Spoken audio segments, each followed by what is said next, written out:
I'm Ron Donaire, CEO of Intuizi, and I have with me today Dr. Thomas Blumer. Thomas is a thought leader spearheading digital adoption. He spent 13 years as Director of Knowledge Management at QAD, which is a leading provider of manufacturing and supply chain solutions. Thomas, welcome to the Data Deep Dive. Thank you, Ron. Thanks for having me. The pleasure is ours. I'm really excited to hear about your extensive history here. So I would love to kind of get into the nitty gritty, but before we do that, why don't you tell us a little bit about yourself and what you're working on this year? Yeah, well, thank you so much for the opportunity. 2023 has definitely been a very interesting year. Starting my entire US team was laid off, and some people think that's a bad thing. I actually thought that's a really great opportunity in the year where AI and ML is so hot. So it gave me the opportunity to really delve into that, learning things I could never do from a time perspective. So that was really great. Prior to that, some of the exciting projects we were working on from a digital adoption perspective was personalization, how we can actually make our scripts more personalized, and we will talk about that in a minute or two. And the second thing is to widen the footprint of our application across different applications. So that was really exciting before it wasn't. Yeah, absolutely. Yeah, I mean, it's there's silver linings and everything. Business changes this year, and coming out of COVID, everything was very tumultuous. We had a couple of interesting growth years. And in 2023, there's a lot of things that are happening that are around the markets. The interest rates tightening, VC money's drying up. So Yes. various different ways that businesses have to adapt. So you're not alone in that experience. So take solace in that. But yeah, it's great that you kind of focus on machine learning and AI. It's always super interesting to see how people apply it in many different ways. It's like asking someone like how do you use a hammer? Well, some people build houses with it, some people build fences with it, some people build decks. So it's just like there's so many interesting ways of applying tools to unique problems. Yes. Yeah. And the interesting thing is the tools are now available to all of us. Mm-hmm. And some people will go and build beautiful houses. Some people may build a table, and some people don't even know what to do with the tool. So it will be very interesting to see. Some people try to use the hammers to open up their drinks, and you're like, that's overkill, buddy. You don't need that. And that's what I actually here. I saw a webinar from Hugging Face, and they talked about, LLMs are great, but if your Excel spreadsheet did the trick for you, you may want to keep it. Moving that in a database and all that may be overkill. So using the right tool, as you mentioned, Ron, is really, really important. Most definitely. All right, well, let's hop in. Can you quickly explain what DAP is and who exactly can benefit from it? Yeah, it is a really good question.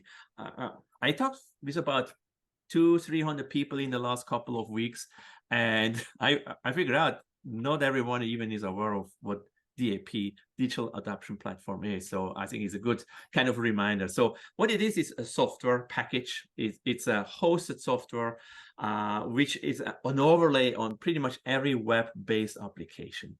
So you may have seen in Photoshop some overlays, some helps, like go here, click here, do this. And that's great, where we felt, and that's why we are talking today, this is only half the story. I think the other half is really the data these systems generate, because every single click, every keystroke is captured by these tools, and there is just so much you can do. So just kind of 3 use cases who could benefit. UX pros, rather than have a artificial setting with a few people in a room and do eye tracking and all that great stuff. Now you have access to every single user using the system as it was intended to. They don't give you the answer you may want to hear. They actually do their work without knowing that you observe them. So UX people, definitely a huge audience. Software product manager, finally they can see how their applications are used, where the adoption is. And we can go to a level never seen before. I can tell you, Ron, that button was clicked 500 times. Now we move it over here. Suddenly it's pressed 1,000 times. It's like you can do A/B testing on the fly with, like very easily. I mean, that's the nice thing. It takes you 10 minutes to reconfigure that stuff, and you can do that. And the Amazing. third one, which most likely is also interesting with your background, is marketing. Think about all the cross and upselling opportunities you have, feedback, signups. You don't just blast people. You can actually really see like this person is on that screen doing that task, and I think they could really benefit from that webinar. So let's bring up a quick promo for a webinar. So there's just so much you can do if you know what to do with your tool. Yeah, absolutely. I mean, here at Intuizi, we do a ton of first party data analysis, and there's one thing to generate data, because all businesses generate data, and especially digital businesses generate an immense amount of data, sometimes to the point where they're not even sure what to do with it, right? So Yes. organizing it, measuring it, developing KPIs, making sure that you are, as you mentioned, split testing A/B paths, to not do like a gut feel decision, but like a data-driven decision making that then will end up impacting other things down the line, whether it be your profit, usability, number of customer growth in a given month, that kind of stuff. And as long as you're measuring it, you can act on it, right? So like if you have an action that you can apply that will affect that number, you can then very scientifically say, yes, that worked. No, that didn't. Let's move on, right? So it takes a lot of the guesswork completely out. Yes, and a very interesting point you mentioned, the gut versus data. It's like everyone wants to be a data-driven organization, but it's a hard change because it's like I've done that for 20 years. I think I know better than you Right. report. So just because you know doesn't mean that people will act on it. So that's actually a transformation many people underestimate how hard it is. Certainly. So why don't you tell us a little bit about, so let's say a company starts the process of implementing that. So how can you access this data? Yeah, really good point. Like as I mentioned, all this data gets captured, which is nice. And so you have a high level dashboard where you can see what's happening. Think about like Google Analytics, like you see the geographical location where people come in, how many people come in, how long they stay in the application. And that by itself is not really meaningful. But the cool thing is there is so much potential, which we will talk about in a few minutes about use cases. And then the layer below, which is super exciting, is many DAP have a video session playback feature. So what happened is they stitch all these images together from that capturing to kind of see the user story across your application. So you can now actually play a video button and it shows you where they go, how they go, and it's super exciting. And the important thing is check your data privacy laws. The region, especially in Europe, are very, very restrictive.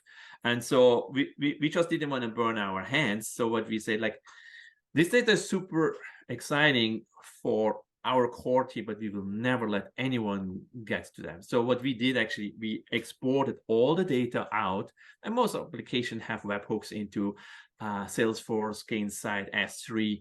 We moved all our data into Google BigQuery, aggregated the data that none of the sensitive information could still be viewed. And then once you're there, you can do your magic where, the power of ML really comes in. Yeah, absolutely. I mean, yeah, GDPR is no joke. Like, we're a privacy first data analysis engine. And what ends up happening is we actually obfuscate all PII and we take GDPR and apply it globally, right? Yeah, So just yeah. to make sure that we can't run afoul, because that's the way that is the most strict level of privacy safeguards that are out there right now. Yeah.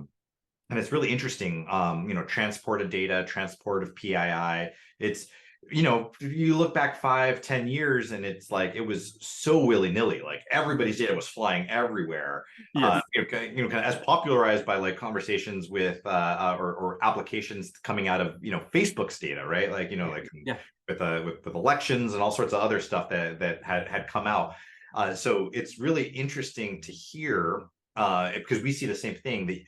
The usefulness of the data does not get diminished by the obfuscation of PII, right? Like you're Yes. never really wanting to know what Ron is doing on a website.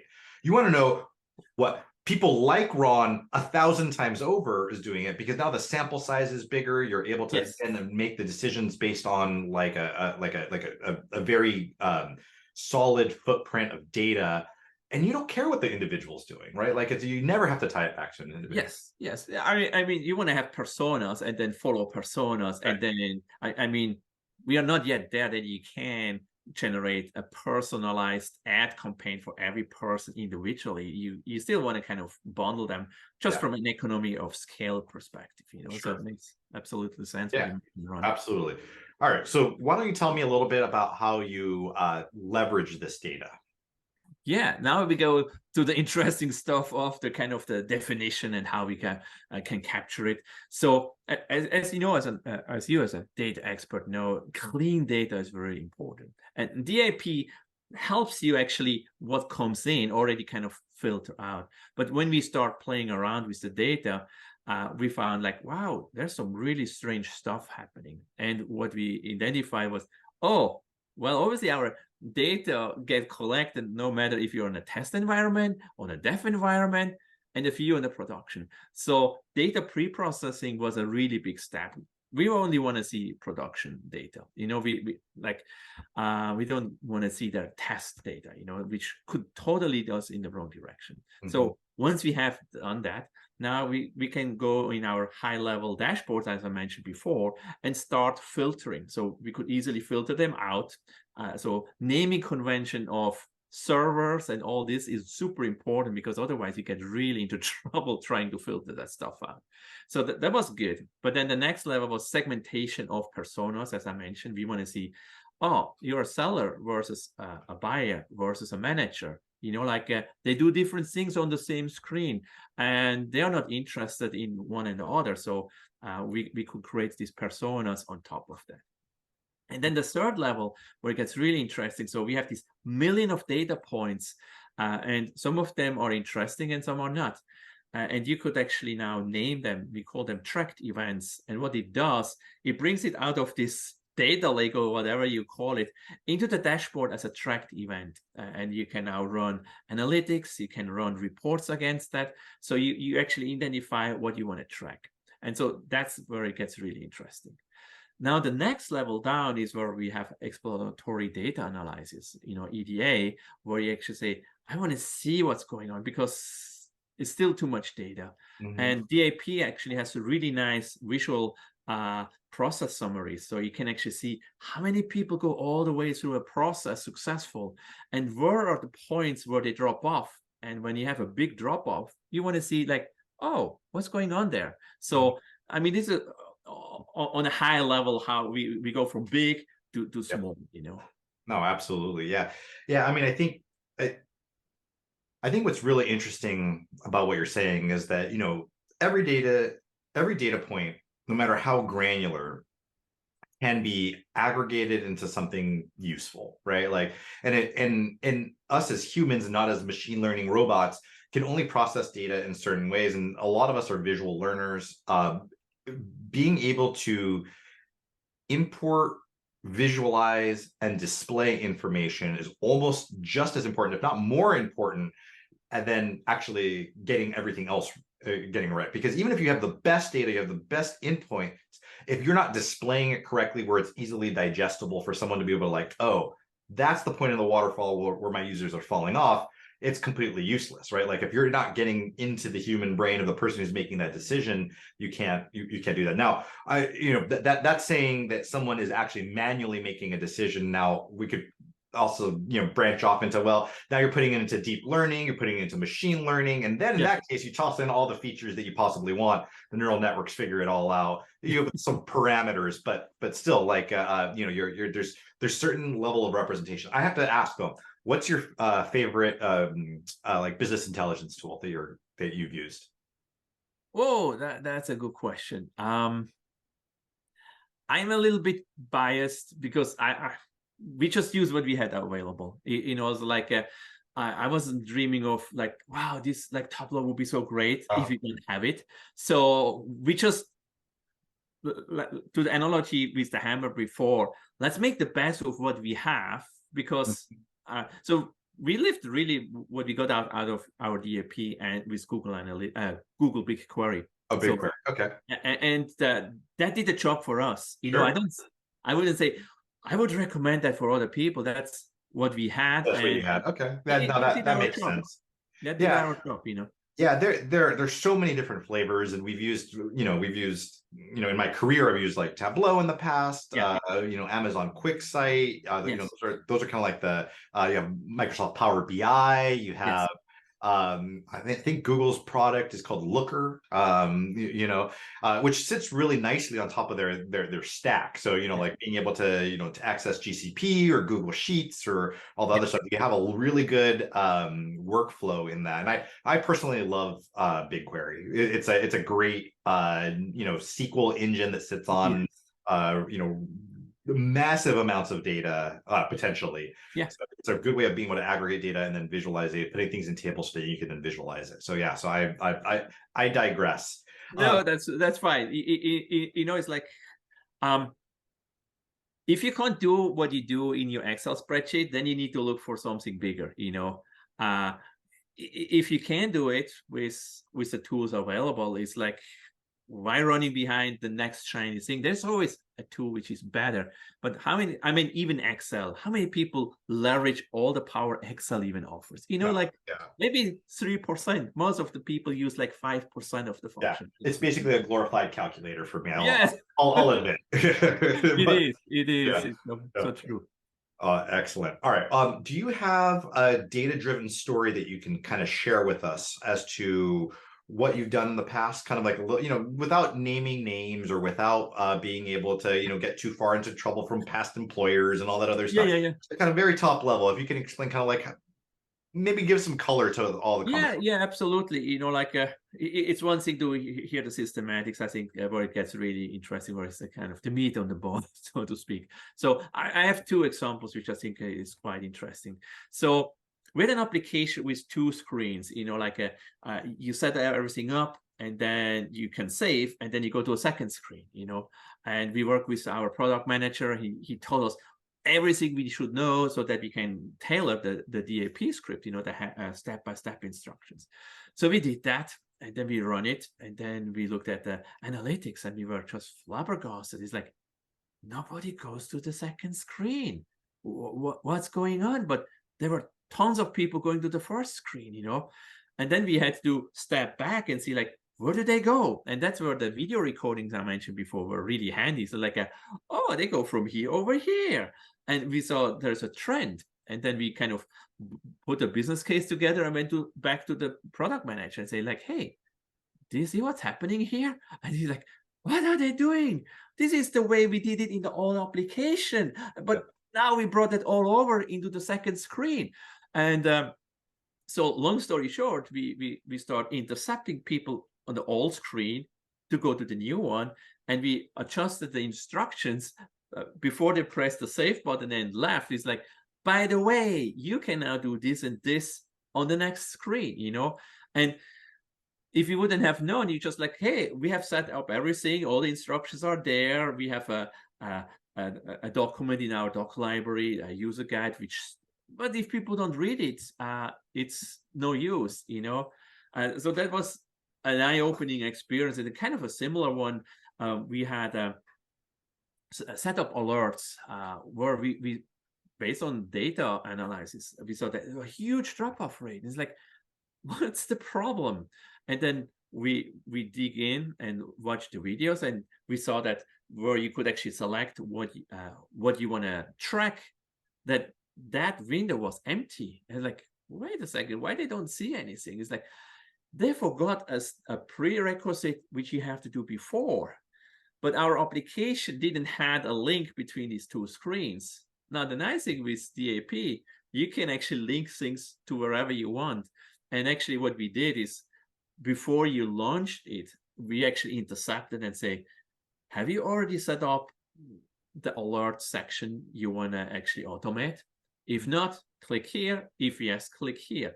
And this little triage suddenly solves the problem, because we always like, this is such an easy screen. Why so many people struggle? Because it was really hard that you had to go to another screen. So this redirection really made a lot of, really helped us. It's like, but these are two examples where you already had a foot in the door that you can start measuring. The harder one is where you have a problem you don't even know yet, so that's a totally different ballpark. Users, man, you can't live with them, you can't live without them, right? You got to just Yeah. direct them in the right way. Kind of like, no, don't go that way, come this way. Yeah. Well, yeah, and that's why user stories and user experience is so important, but sometimes we help them too much, or we don't look at the end-to-end user experience, and then you solve a partial problem, while actually the problem was not that screen, it was the screen before, which was not tied to that one. So Yeah. it's very interesting. Absolutely. Yeah, I mean, user interaction with platforms is probably one of the most complex, to get it right on the first try is like almost impossible. It's like almost like you have to just have rapid iteration, measurement, and making sure that you are looking at it to optimize for whatever your goal is, right? Like you're trying to get them through the screens, fill out information. Sometimes it's for marketing, it's like saving leads or buying a product, or there's always there's a funnel, there's always drop off. It's just a matter of how to minimize that as to the maximum. Yes, I couldn't agree with you more, Ron. I think another thing, I think the rapid prototyping is so important. I mean, you may have heard about the story of the architect who had to put the path in a university campus where people will walk, and he said, I don't know, I don't put anything out. I said, what do you mean? It's like, in 3 weeks I can tell you where I have to do the path, because you could see over the grass where people actually walked. It's like, this is where I need now to put my pass, like otherwise you spend tons of hours trying to figure it out, while the customer or the user will actually tell you, so like obviously everything needs to be within parameters, but listen to your customers. They will tell you what they need. Oh man, that is great advice. Listen to your customers, because they're going to tell you what you need, and you could probably sell them more if you're actually listening too. So that's always a benefit. Yes.